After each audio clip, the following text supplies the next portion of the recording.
Welcome to this EFCI webinar presenting our 2020 statistical report and analyzing the impact of COVID-19 in our industry. My name is Isabel Iglesias and I am the director of the EFCI.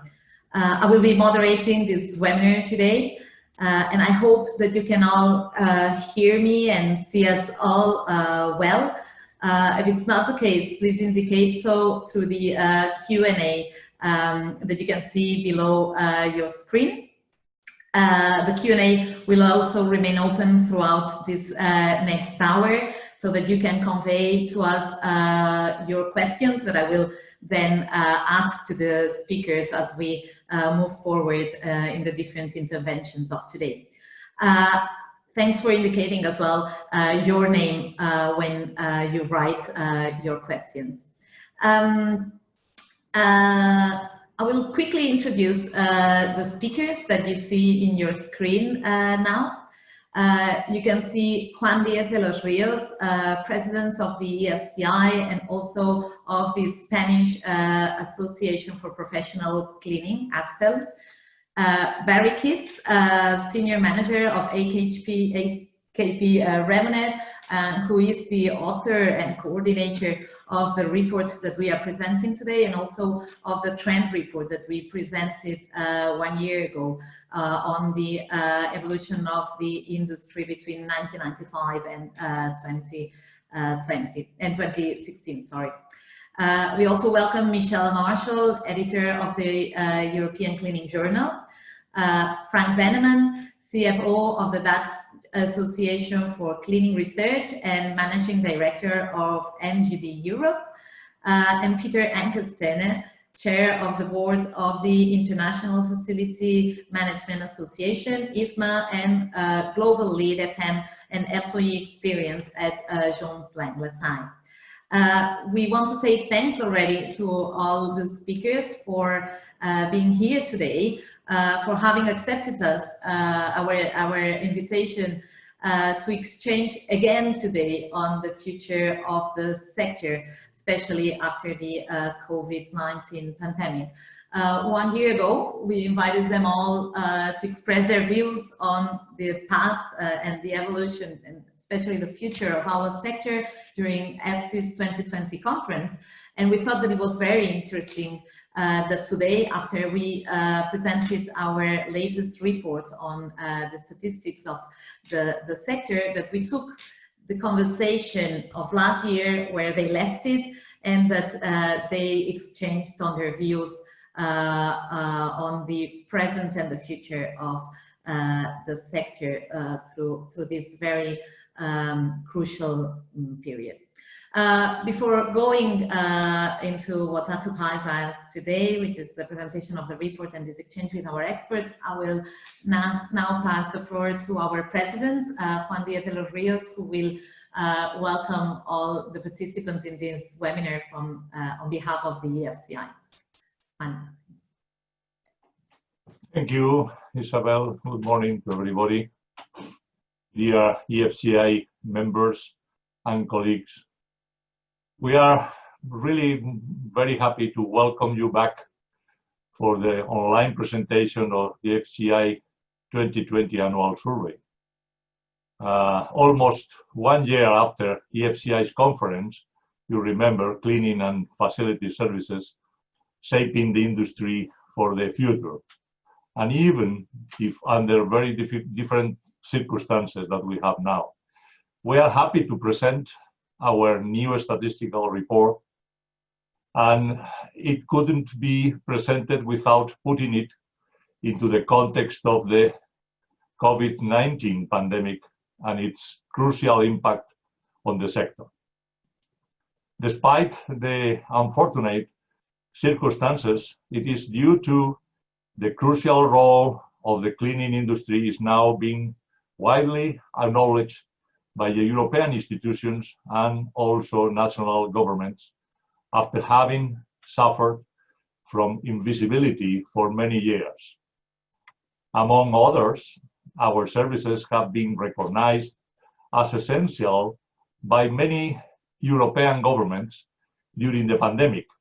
Further, the European Commission has repeatedly identified cleaning as fundamental to implement the gradual and safe recovery of activities. We are very glad that our activity is considered essential before, in, and the reopen other industries.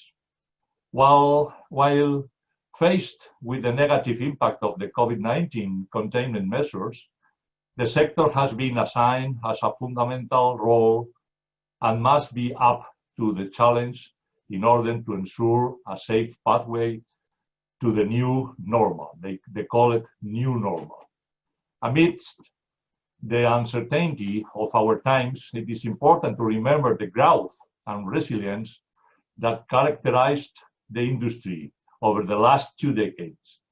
The report that we are presenting today shows a steady growth over the recent years. The European cleaning industry now employs 4.1 million people and has reached an impressive turnover of 120 billion euro. Over the last 5 years, the number of people employed in the industry grew to an impressive 15%. However, the effect of the pandemic on the industry is still uncertain. While some sectors may shrink, others mentioned by the Commission President among those who help the world go on turning, are experiencing a fast development. We will make sure that our companies are ready to accompany them in this process. And it is a shame that we don't have very actual data, but we can imagine that if our turnover fall down during these 4 months, the same with the other industries, will cause a big impact in the GDP all over the world. Next year, we will see.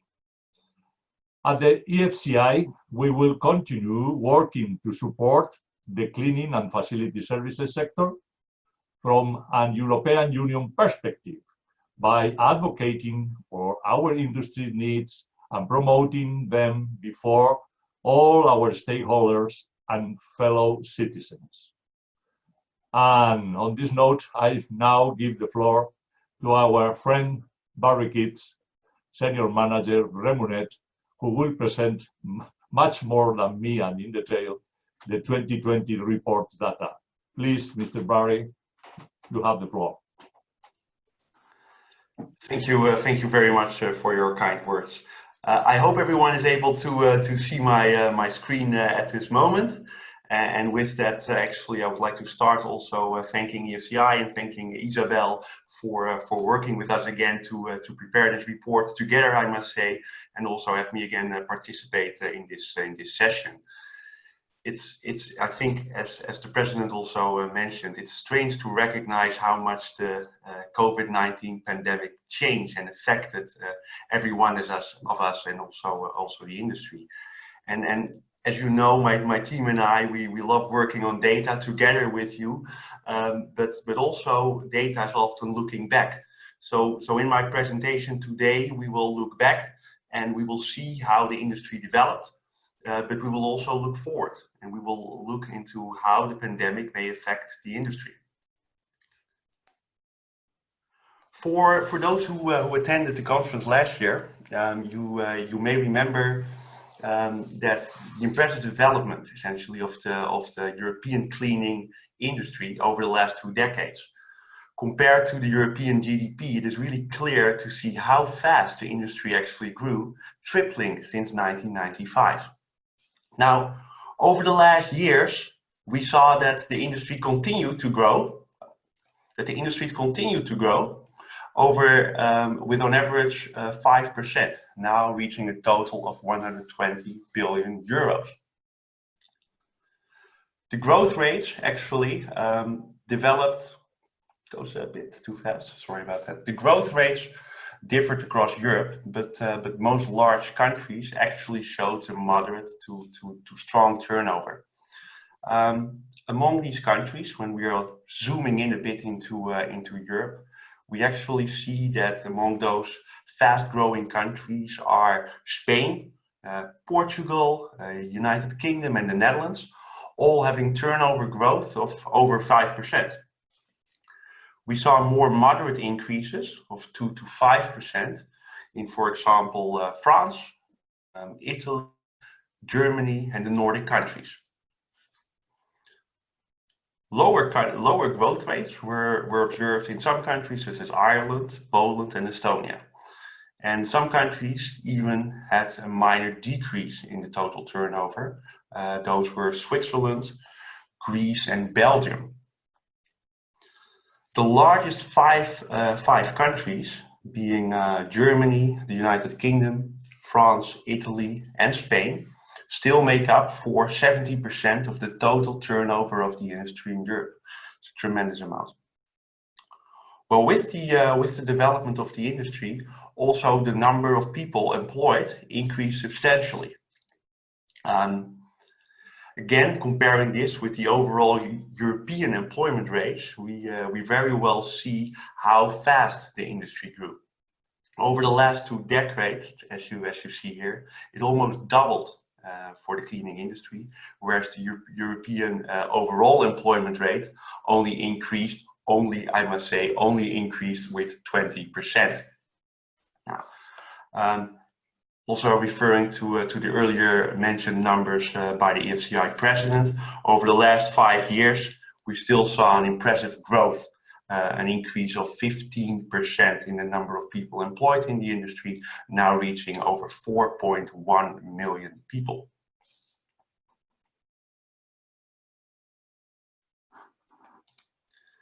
Similar to the turnover growth, we actually observed high increases in employment rates in the United Kingdom, Portugal, for example.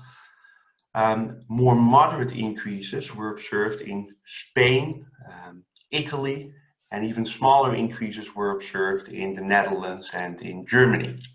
It's also interesting to link, of course, the two, when you can sometimes see that in one variable in terms of the number of in terms of the increase of the turnover, how much that increased compared to the number of people, and with that how much the turnover per employee essentially changed over time. We still see that also for those 5 largest countries, Germany, the United Kingdom, Spain, Italy and France, that they make up for 74% of the cleaning industry's workforce. Okay, 26% are then employed in other countries. Okay, so 70% of those people employed in those 5 largest countries make up for 70% of the industry's turnover. And conversely, you see that the other countries actually employ 26% of the people and make up for 30% of the turnover, thus having a higher turnover per employee.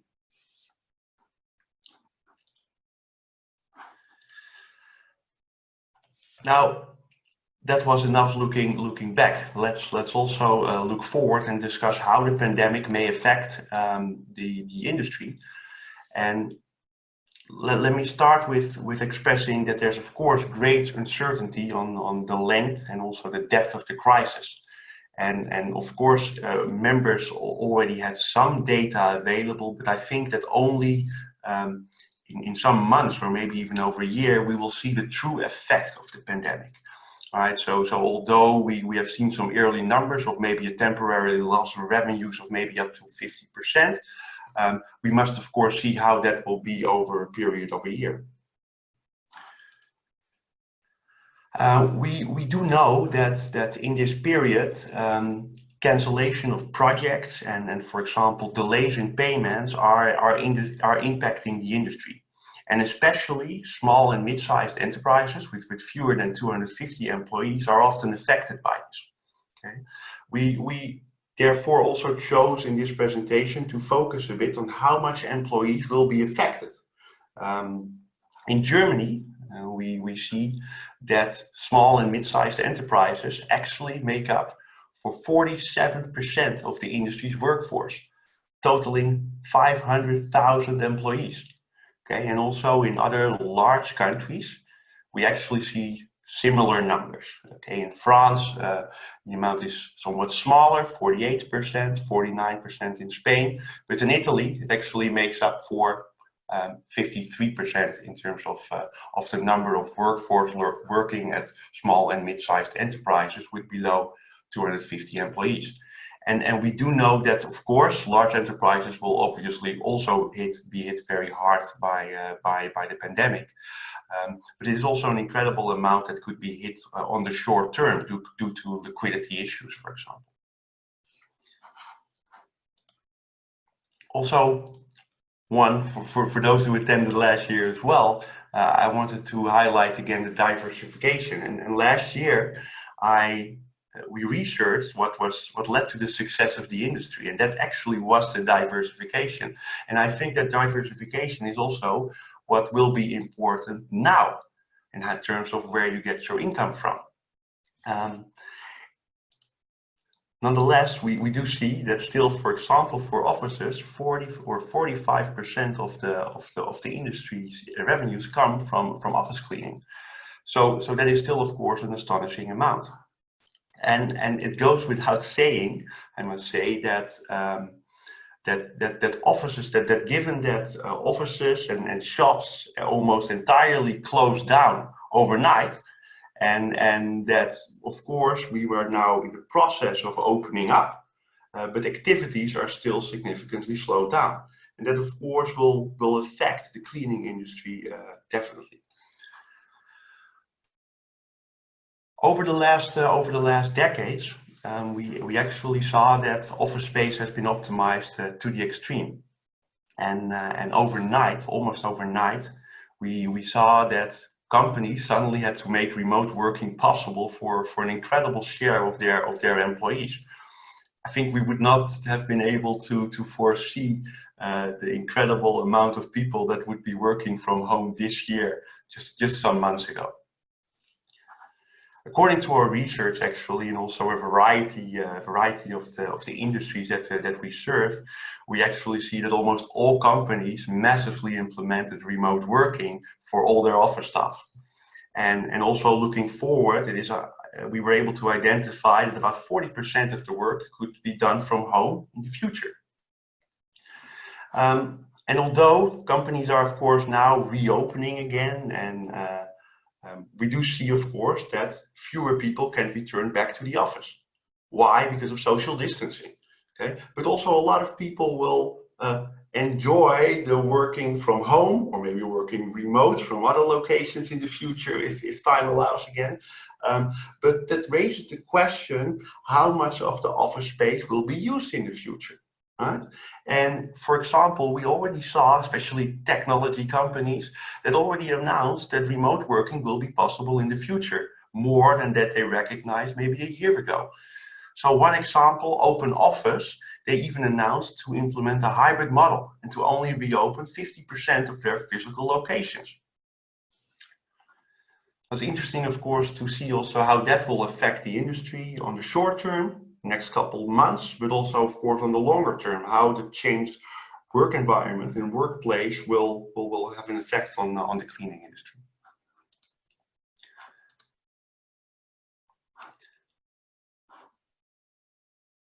The European cleaning industry, or the cleaning industry globally, actually received, I think, well-deserved recognition in the last period. But my question is, will it also help becoming more visible on the long term? When we looked at the activities that are often performed, we found that 30% of those activities were before office hours, only 17% during office hours, 45% in the evening after office hours, and even 8% at night. Now, due to the COVID-19, we will see that certain areas may need additional cleaning throughout the day. Okay, for example, maybe some office spaces that are regularly used, a printing station, a meeting room, hot desks, cafeterias.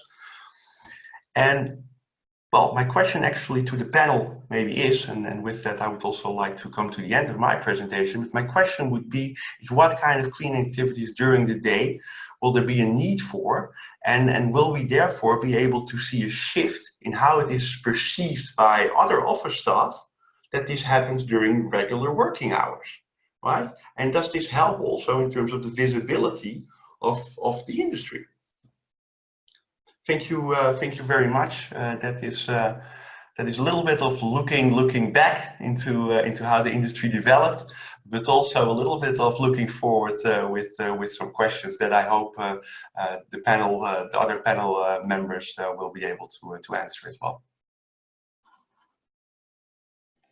Thanks so much, Barry, for this very interesting presentation, which indeed has not only looked to the past, but also looked into the future.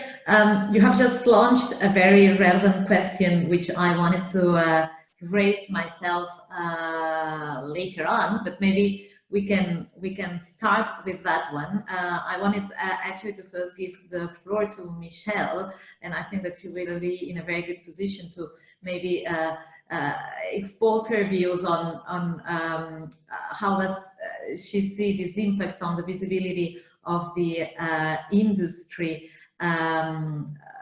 thanks or because of the effects of the COVID-19 pandemic. She's in this privileged position of seeing how things develop in many sides of the industry from her role as editor in the ECJ. So maybe you can give some views on that, and especially this focus on daytime cleaning and the visibility of the sector. Thank you, Isabel. Hi, everybody.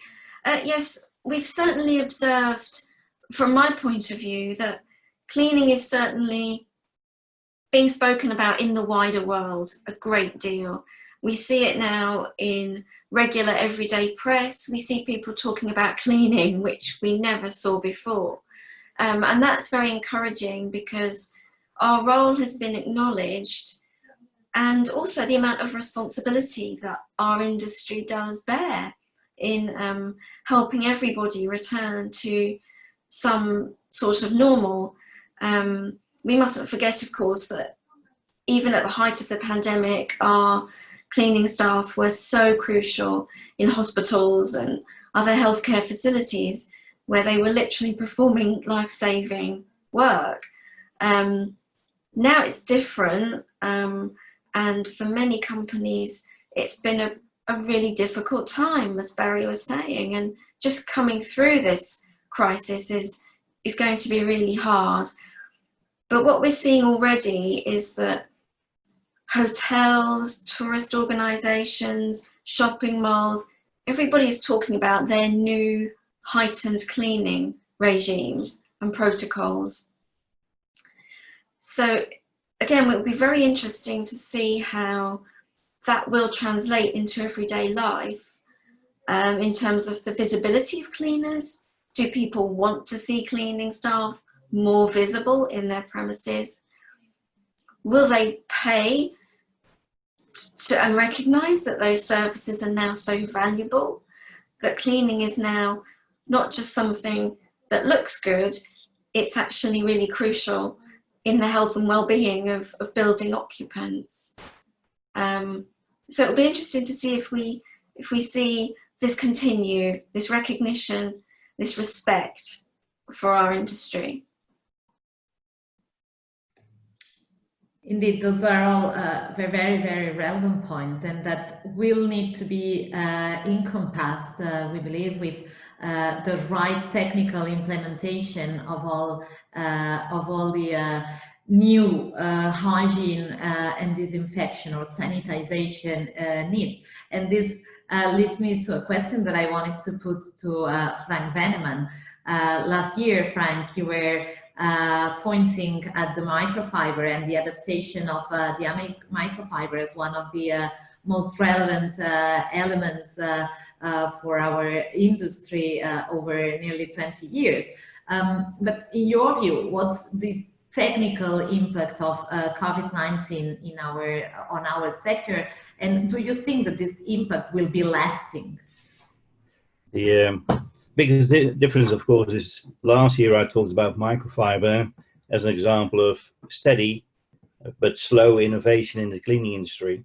COVID-19 is something different because it has proven to be a game changer throughout the board. Things that we felt impossible to do, like working from home. A lot of CEOs never thought it possible that so many of their staff could be productive at home. Once their hand was twisted behind them, they were forced to do this. They went into it, and it works. The biggest part now that we will probably be facing is people will be slightly scared and reluctant to go back to work, reluctant to go to places wherever they stayed away from because they were home. It will not be all population, but it will be predominant. So there will be big changes without any doubt, but they will vary from sector to sector. If the changes long term in offices will be as big as they might seem at the moment, I'm not sure. We might revert back to optimization in 3 to 5 years again, once we're reassured and there's a vaccine or whatever. But in a lot of high visibility areas, like you're saying, hotels, public transport, there will be a different demand because we need this security. And yes, these invisible goblins that used to make sure that our life was safe and clean to live in and operate, we need them to be visible because that shows something is done. And that's what we need at the moment, probably. And not only at the moment, but in the next couple of years.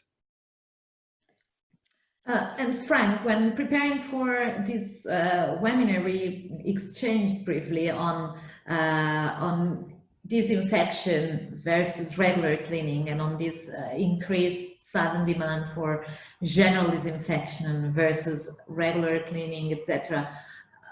Can you give us some words about it? What are your views about how our companies can best advise their clients in what are the real needs that they have, and which services our companies need to be providing?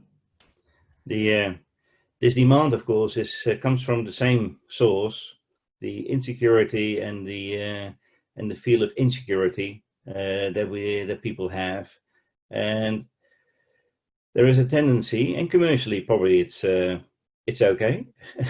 But there is a tendency to sort of buy and sell security through disinfection.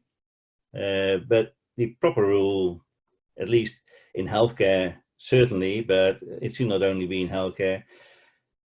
What we do normally is we give everything a proper clean, and after a proper clean, it is clean to be used, clean to live in, and we start disinfecting for a couple of reasons. The first reason, if there's a contamination or a suspected contamination. And then the next level is, or another area is, if we come into contact with bodily fluids, vomit, blood, all these things. And normally, from a technical point of view and a healthcare point of view and a safety point of view, these are the only areas normally we need disinfection for, other than of course the food industry and kitchens, but not in our offices, not in public transport, not in our day-to-day life. And that's something that we probably should harness ourselves and be aware of, that no, we do not need to fumigate for every area that we walk into. We should not want to bleach every street that we want to walk into. That's all false security. And it will cost a lot of money, but it won't bring a lot. Other things that will cost money are more vital, like the things that Peter will be more interested in and be worried about is the rearranging of the offices and the work environment, because that needs to change. Mid-term, short-term, and maybe it's also good if it lasts for long-term, because I think recently an award was given to a working group that proposes that the office will be a gathering place rather than a working place. But who am I to say? I only know something about cleaning. I'm only a cleaner.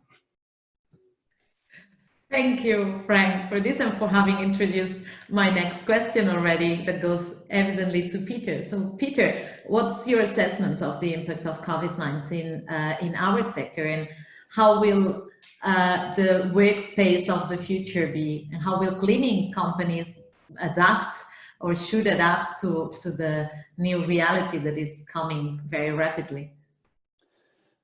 I'll leave the technical stuff to Frank and Michelle to elaborate on, but I think from a facility management and sort of a workplace point of view, I think we are really interesting. We're in interesting times at the moment, because it seems there's a silver lining to all the bad things that has happened around COVID-19 and all the financial challenges and the death tolls and people getting infected and sick from this terrible pandemic. There is a silver lining to that, and especially at the workplace, there seems to be, you know, a radical change happening around us at the moment. The purpose of the office is changing simply because now people can work from home. And I know we could do that also before the pandemic, but there seems to have been this famous tipping point that has made leadership aware that working from home is actually an alternative to coming to the office, and people can stay at least as productive, and in some cases even more productive, working from home, or essentially working from anywhere, having these mobile solutions at our fingertips and the technology readily available to actually get some good work done. So organizations need to change the reasons for bringing people back into the office than what we had before. So it's not really about being productive and sort of focusing on work like we did, you know, 20 years ago, 50 years ago, when the office, 100 years ago, when the office was invented. And it's interesting when you really look at the development of offices or workplaces in general, because this goes beyond offices as well. It also goes especially into the educational sector. The setup is really around, you know, being there, doing concentrated work and working, because that was the technology that was available, you know, 60, 70 years ago. Now it's switched. Now it's actually probably better to do concentrated work at home, where you're not disturbed and where you can do other things while you're at work. And then coming to work, you do that for different reasons. You do that to collaborate, to have meetings, meet clients, peers, colleagues, direct reports, to be social, to have social connections, to do collaborative, innovative work that requires that level of collaboration. And in many instances, the offices are not set up for that. And I think that's the change that we're going to see now, that we're talking a lot about what we call the hub and club model, where people will come to work for different reasons, to socialize, to collaborate. And it doesn't require a desk necessarily. It requires a different layout and a different setup for that. And that will, of course, affect the cleaning industry as well. To Frank's point, I think we'll see a lot of visible cleaning. And Barry, you said today it's about, I think it was 17% that is daylight cleaning, where we clean during office hours. I think that number will increase dramatically over time for several reasons. Firstly, because I think to Frank's point, that we need to see visibly that the place is being cleaned appropriately, because hygiene standards and the perception of what hygiene is has probably also changed during COVID-19. And we want to see things being clean to understand that it is clean and it is at a hygiene level that I would accept personally and that would secure my safety. And then, since we're using the same tables and chairs and lounge furnitures and stuff like that, they probably need to be cleaned more regularly when people change. So if you have a desk, a hot desk or a drop desk, you not want to make sure that when I work from here for 2 hours, for example, going on to my next meeting, and somebody else will come in and work at the same desk and using the same keyboard or whatever is available, that has been appropriately cleaned and probably even disinfected now to reduce the risk of contamination. So these are some of the things that we will see, and I think they will have a quite dramatic effect on the workplace. We haven't seen that effect fully yet because we are facing in and opening the offices in a phased manner and a staggered manner. So we are not at the capacity that we were pre-COVID-19. And maybe we'll never will be at the same level. I think we'll be at a reduced level of people at the office, but we will use the office for the variety of different reasons. And that's going to be interesting to see how that pans out and how that also will affect the way we clean and services and service the offices. Thanks a lot, Peter. Very, very interesting overview. You are yourself today in a co-working space. I am myself in our office again, where I had not been for quite a while. So really looking forward to seeing how this develops in a sector which is, of course, so much kind of, I mean, where the cleaning of offices is such an important part of the market. To all of you, also to Juan, Michelle, Frank, how do you see that, how do you think that all these changes, including the trends towards cleaning and disinfection, how do you think that this will affect our agents, not only in terms of visibility, but also in terms of training and skills?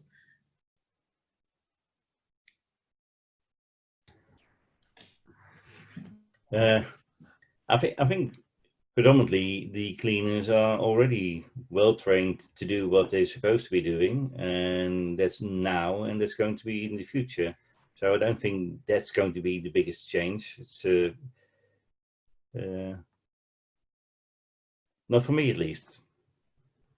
It's always lovely to have a conversation with Frank, because I think we see things slightly differently. And we had a good discussion about that in Brussels last year. I have a slightly different viewpoint to that, because I think the documentation and traceability is going to be a huge issue now as we move into this. If people, and fingers crossed that will only be a short while where we have to work with that, but I think it will have an effect that is more long term. But if people get affected or infected and get contaminated or get the disease in the office, we need to know who worked, where they worked, who worked at that station, where they worked, and who were in that area that could potentially be affected, to trace back and make sure that they get quarantined and we stop the spread of the infection. That's difficult to do now, but I think we will see technology coming into this area very, very rapidly. There's a lot of companies working on these things. We are, from JLL's point of view, we are working with this. We're also working with documentation in terms of how can you actually document that these places are to a certain standard in terms of hygiene levels and disinfectants and these types of things. And I agree with Frank to the sense that there's probably an overreaction to this. But on the other hand, I think the technology is available. It's just been not adapted, and it hasn't been implemented to the full effect yet. But that level of documentation traceability, I think it's absolutely critical as we move forward for this.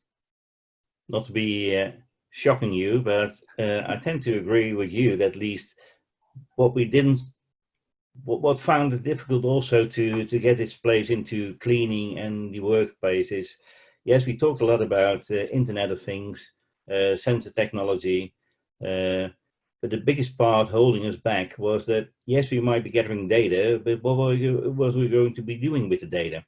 At least now we've got a purpose. There's now a model why we would do it and what will be the short-term and the mid-term return on it. So yes, I'm much in favor that we would have sensor technology that will tell automatically if a meeting room has been used in the last hour, and it flags automatically up for a cleaner. They need to go there.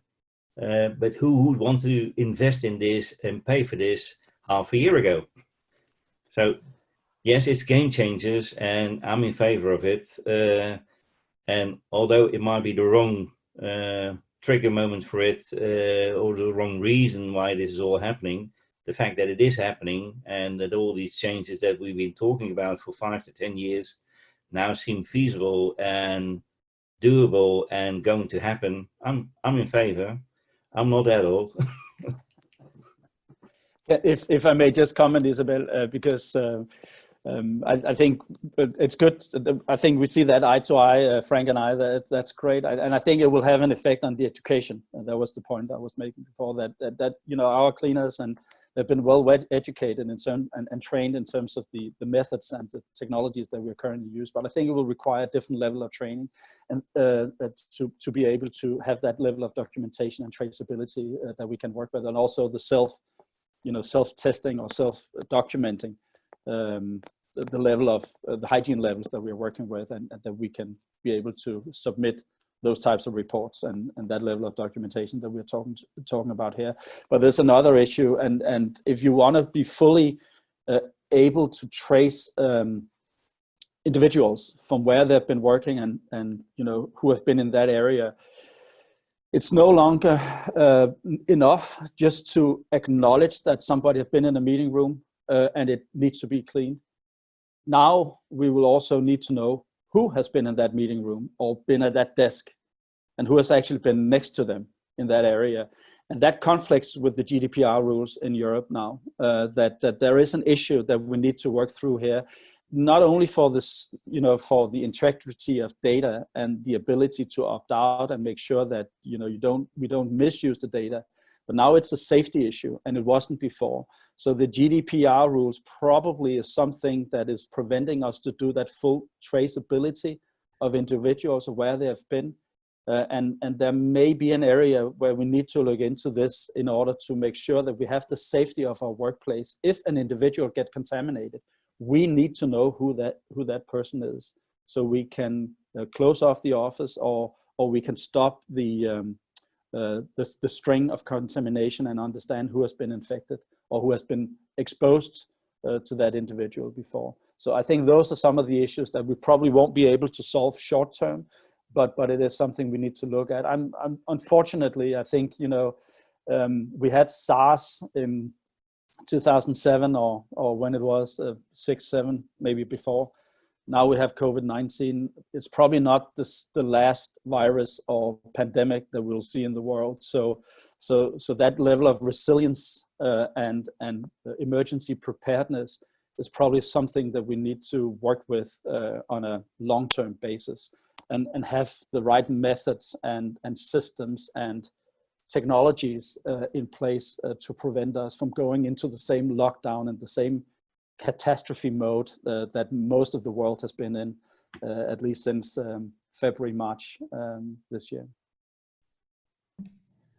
I think that Juan wanted to ask something in the beginning of your exchange.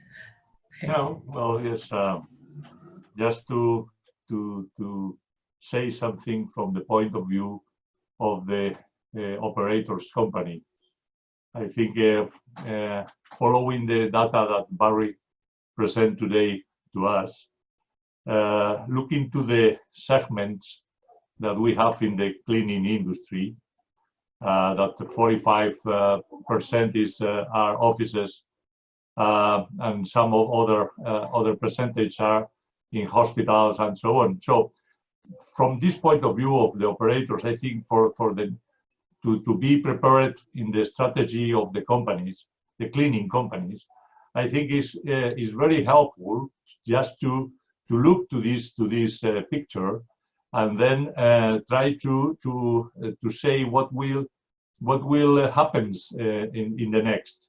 So in the hospital, for example, I think we know how to do the things, and we go on in the same, perhaps a little bit more protocols, but using the PPEs during the pandemic, and for probably for the next re-pandemic possibility of the COVID in the next autumn or winter. Well, that's it. That's an idea that about the 8 or 9% of our industry is going on, and a little bit increase. As you, all of you, speaks about the daytime working, or also the offices. The offices are the 45, and you know, we have 90% of our P&L of the companies are labor costs. So now we are seeing that we reduce the surfaces of workplace. We make more protocols, and we increase the frequency for the things that the people is in touch, and all of that probably will give a balance between before and now, perhaps a balance with the same working time for the cleaning people, probably perhaps a little bit less, because we know that everybody when something changes want to decrease all the costs that they have in the P&L.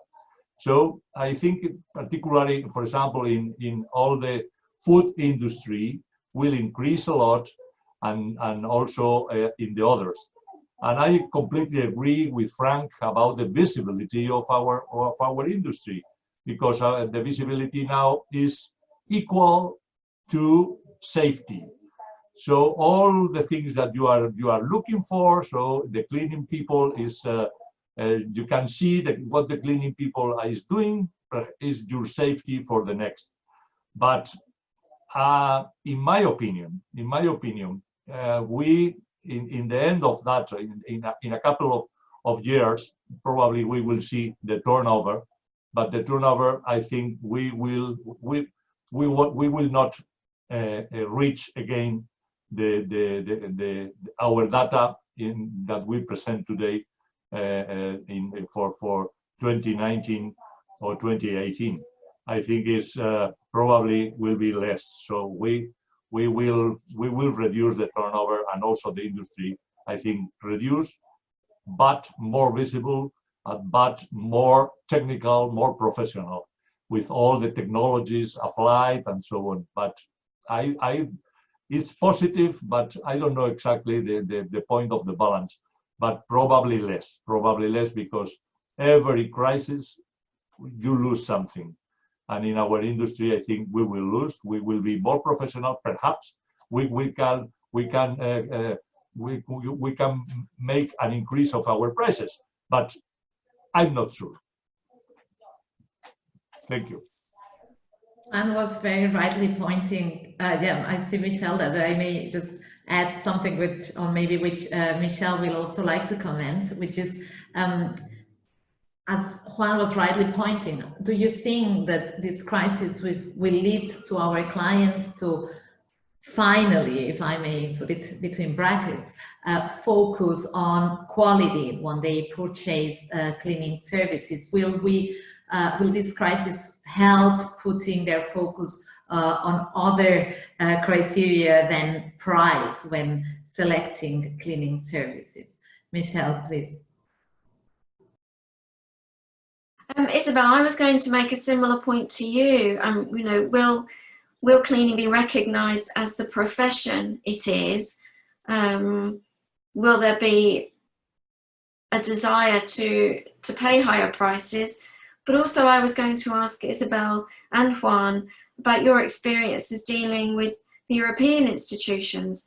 Do you believe that this situation has made some progress there with the recognition of the sector?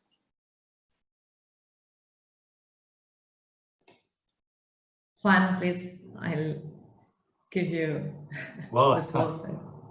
Really, Michelle, I'm not a fortune teller. I'm not a fortune teller. I don't know exactly what will happen, but taking all these clues that probably Barry give to us, I think we can make a mix. For example, if we take only one thing, the teleworking or working in your house, I think that will be in a couple of years. I think will be probably, of course, more than before, but probably will be a mix between working in your house and working in the offices. Of course, the visibility of the cleaning, I think, is will be bigger and bigger, because also the people and the companies need to show what are we doing, This is a question that changed completely our industry about that. I think that will happen in a very few days.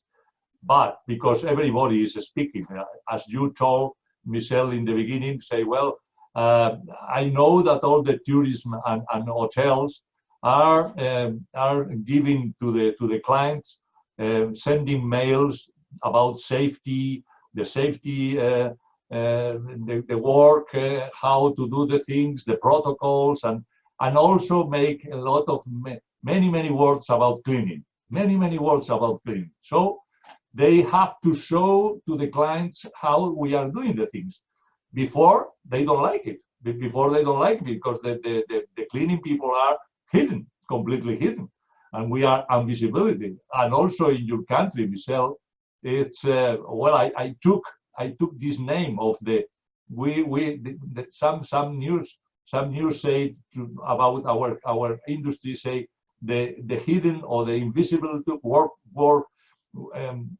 people. I think it was the beginning of the name of invisible was in the United Kingdom. I think that will change. I think will change in transport, in food, in hotels, in everything. I think this is a possibility that I think everybody agrees about that. But how much and the numbers for the future, Barry, we will wait for the next year just to have some ideas about that. But for the strategy of our operators or for our companies, I think it's important to make this figure and to make an extrapolation, extrapolate every data, how happens in this industry, in this part of the industry, and another part, just to mix or to recuperate or to recover the turnover and the P&L, because the 90% of the P&L are labor costs. I think, well, this is a point of view, Michelle. Thank you, Juan. Yeah, if I may just very briefly liaising with Michelle's question, and one of the first questions that we have now received through the Q&A tool that you can see underneath your screens. We got a question from Antonio Borreda, who's asking us what are the main claims and demands from the industry that I understand the EFCI are claiming or discussing with EU institutions. Well, I wanted to raise the question and make and underline the very relevant role that trade associations in every sector have been playing in this crisis, and how national, regional and European associations been devotedly helping their different members to overcome and to respond to the crisis and to give visibility to their claims.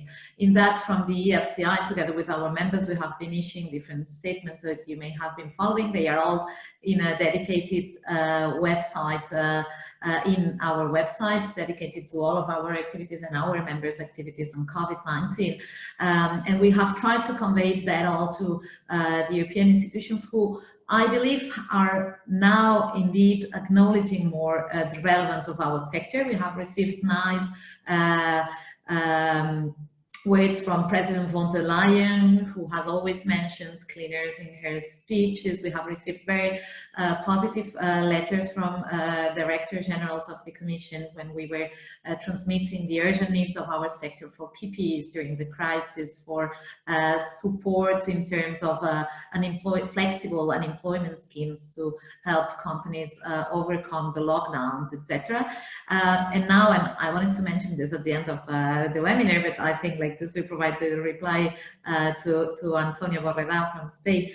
We have just issued a paper, a vision paper, on which we believe is the role of the industry in this recovery phase, and also putting the accent on the needs of the sector and which kind of public support does it need to get.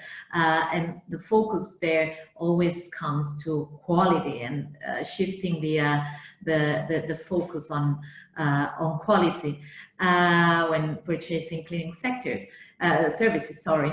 And with this, I liaise to the next question that we received from Chris Gottman. Hello, Chris. A question for Peter. will facilities be prepared to pay more for cleaning in the future? I think that other speakers will also want to have a say on this. I don't know. I think the diplomatic answer is it depends. The quick answer is no.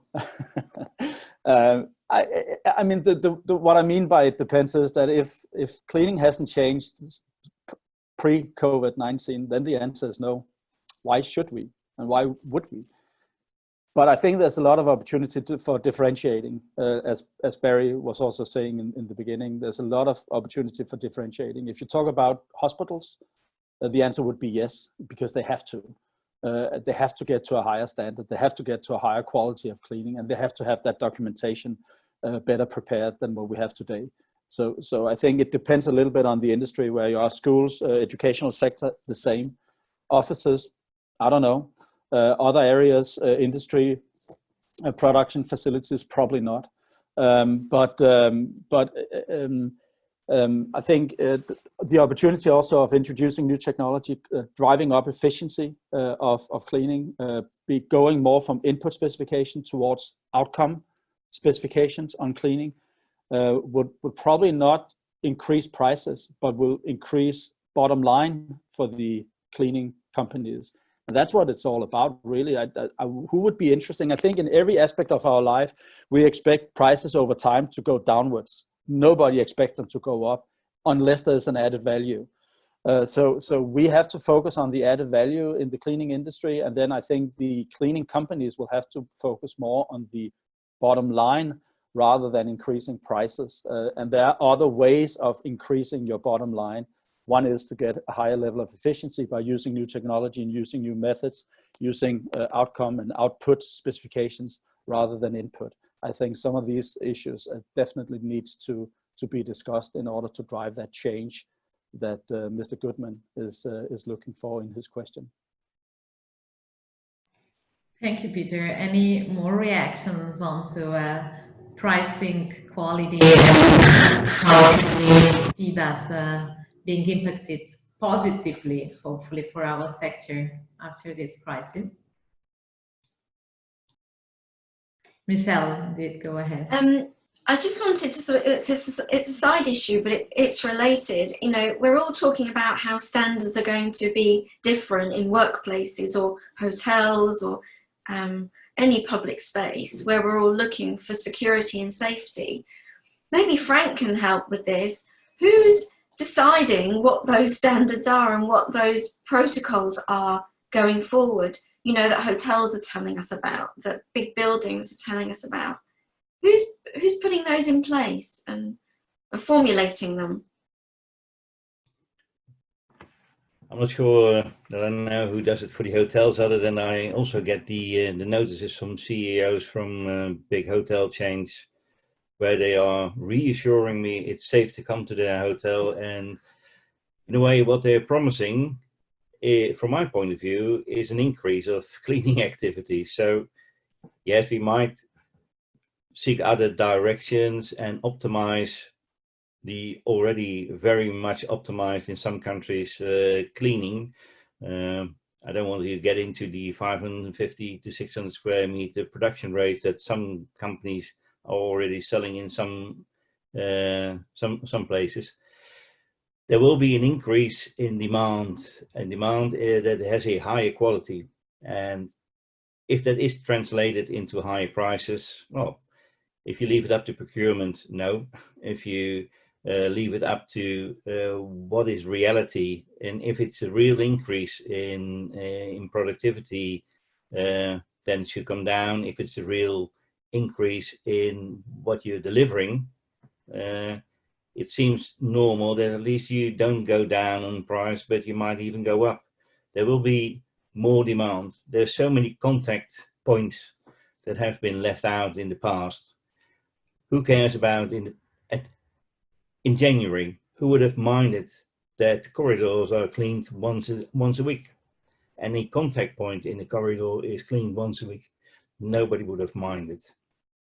Everybody expects nowadays that contact points will be done on a daily basis. if that's not an increase, whether we do it input-based or performance-based, doesn't matter. It's an increase of demand of services.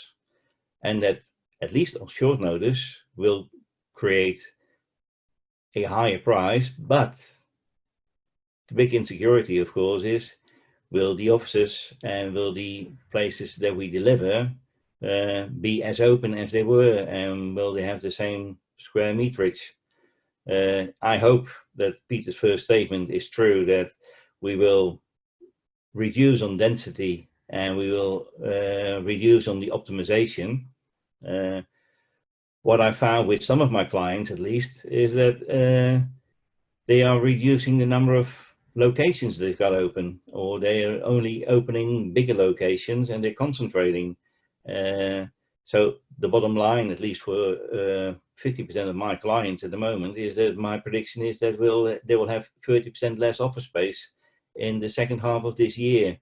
And if they can work without this reduction of office space, I'm fearing that they won't reopen next year or the year after, but I don't have a crystal ball. I don't know if any of the speakers wants to respond. I see Peter. Yeah, I very much agree with that, Frank. That we look at density, and density is going to change. But there's also another, and I think there was a question actually related to that on the chat. The working from home provides new opportunities as well. There's no doubt that we will see an increase in working from home. At EFMA, we did a survey, and the working from home number was for 2 days or more that you work from home was 20% pre-COVID-19. During COVID, we expect it to be 65% or above post-COVID-19 as people get back to the office. So there will be a dramatic increase, but that provides new opportunities, because I think organizations and especially leadership will be challenged by making sure that when people are working from home, that they actually have proper working conditions. They have a proper table, they have a proper chair, they have Wi-Fi, they have the screens and the computer stuff, and everything is working like that. And I think we'll also get to a stage where they are not even want to make sure that they are responsible for having that they could get fined or get in trouble if people get injured working at home. And I think that will transcend into cleaning as well very soon, that you just want to make sure that it's also you're working in conditions where it's clean. And it may be part of your employment agreement that you have a working from home type of setup or an office at home, that even the company may provide you a table and a chair to make sure it's appropriately set up and economically correct. And maybe even, who knows, maybe even there's a cleaning contract as part of your employment setup, or the employment contract that you have, that there will be a weekly clean of your home premises or your home office or something along those lines, just to make sure that it is actually healthy and safe to work from a home office that we've seen. And I think these are new areas that we don't have a lot of experience in, but I'm pretty sure that would provide a lot of opportunity for our industry going forward. Thank you, Peter. Sorry, Barry, go on. Peter, actually completely agreeing with you also there, and I think that indeed, if you would indeed work from home 5 days a week, as we are currently doing, that opportunity doesn't arise yet. But I think especially on the longer term, when we are indeed, and also related to what Frank also earlier mentioned, maybe not in the second half of this year, but on the longer term, we will more see indeed a hybrid model in which people indeed are working from home maybe 1 or 2 days a week, and then indeed, and also as Peter before also mentioned, the other days indeed coming to the office to socialize, collaborate on projects together with your team members. And I think every one of us, and from your experiences, you will indeed see also the challenges that it indeed brings if you only have to work from home all the time. Thank you, Barry, and this is all very interesting, and I think it responds a bit to a question that we had and now has disappeared from Edina, mentioning how will this impact cleaning of homes if people are working from home. And Peter mentioned that even the cleaning could be part of an employment contract that is based in, or at least partially based in home working. Very interesting. We are running out of time, and everybody is very busy in this complicated COVID-19, or even if we are now in the exit phase in many of the countries who are today connected to this webinar. We had a last question from Dietmar Bernstein regarding the EFCI and labeling and certification programs. I will exchange with you, Dietmar, maybe bilaterally on email. We are not working on certifications from the EFCI because we don't do technical work directly ourselves. Some of our members do, so maybe we can put you in contact with some of them. I don't know if any of you, dear speakers, wants to raise any points before we close this webinar today. I don't see any hand raising or anything, so I think that with this we can I don't know if Juan was serious now by raising his hand. No, okay. I think that with all of this, we can close this webinar today, which I think has been very interesting and has put us in a positive and hopeful note for the period to come. We will see how it evolves for all of us in the different countries we live and work in the coming months. But I think that many relevant questions have been raised that can be answered probably maybe in another webinar in the coming months. Just to say that the report, the EFCI 2020 report, is available online as from now through our website and our social media. You will find it there widely advertised. We remain at your disposal to all of you for any questions or any further issues you may have on it, and also remind you that our paper on the key role of the cleaning industry in Europe's recovery is also available online, so we hope that you find it interesting. Just thanks again to all the speakers that were available for today's webinar, so thank you very much for your very interesting inputs and analysis of today. And a final thanks to my colleagues Sergio Kerala and Elena Maggi for their fantastic support that enabled this webinar today. We are looking forward to seeing you all, hopefully in person, very soon at any EFCI or sector-related event, and wish you all the best in this period and coming months. Thank you.